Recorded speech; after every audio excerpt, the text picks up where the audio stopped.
I'm from LUPE, the place of my birth. That's where I wanna be. Home, sweet home. That's where.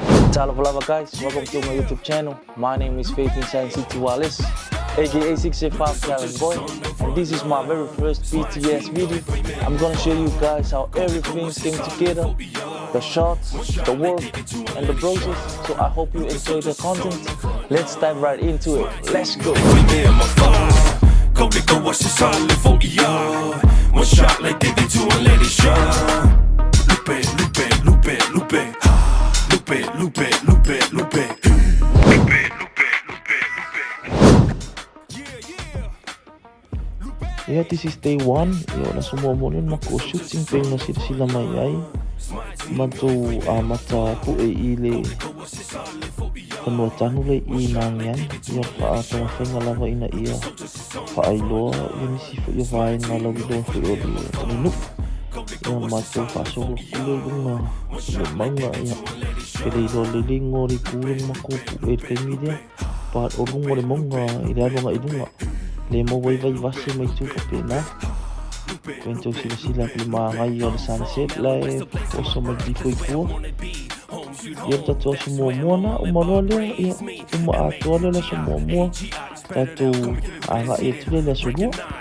The toughest who with longevity. Memo street right at the four corners opposite the cemetery. But in reality, yung ako taytugan na so na malulad yung sila na yan. Huwag naman ko oray kaya sisip na bayra ko ito. Huwag makor ko ay sito yan. Ay tayo lang ikilang na ko siya sa diyan yaki lang. Kung memroket ko naman sa kuwa ko nakik siyasi. Ya ingo umalo naman ko po ay ili ngay. Yung mako mayroon na in malay. Namelo o nga sa aking ngay ko rin nga. Ala ang sok pa man ang kapi. Yes po ako po ingay kama ikilipi awari. Paalaw do ay nga po ang sok ka nga ko po ili ang kapi. Akam may daso ng malwala. Levo to kama one heart and work together. Me imay ko kongo far kongo se fa vela. Bo wa lazy you got it, let's go kill it. Turn resi fa baby the wheelie say pingi ngale bo po le vale se li aboy wa sela. Wa afu foi le kama kang la if I can basket pu ya yo vai Vito Baker. Ba me sili malawi sao ye mo ye fa discussi. And tu su vem kale ki kama ma tu fa mi amongi. Mangu LLA. Fokus.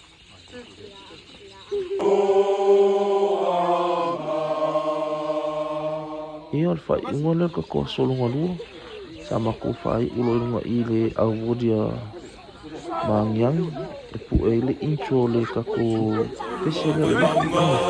Just come around and roll with us. Look, the soldiers is on the front line. It's my team, yo, if I may, I'm a fire. Go, let go, what's this all live for ER? One shot like David to and let it shine. Look, the soldiers is on the front line. It's my team, yo, if I may, I'm a fire. Go, let go, what's this all live for ER? One shot like David to and let it shine.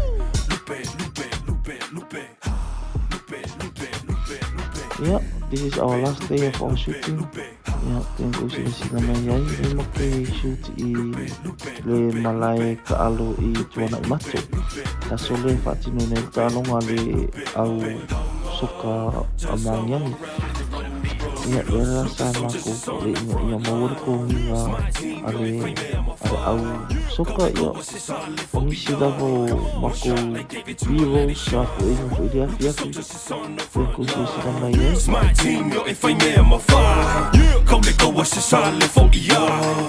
One shot like David to and let it shine. Lupe. Oh, kill it. Turn resi fa baby the wheelie say pingi ngale bo po le vale se li aboy wa sela. Wa afu foi le kama kang la if I can basket pu ya yo vai Vito Baker. Ba me sili malawi sao ye mo ye fa discussi. And tu su vem kale ki kama ma tu fa mi amongi. Mangu LLA fa mai kama ye mongi. Green is the kala kule se fa pa o. Pa le vesi sao you know the code. Le ang apa pa wa ku ka le magbao. Malo le kau malo lava lupe so angar kau si yo. Vai maunga, just come around and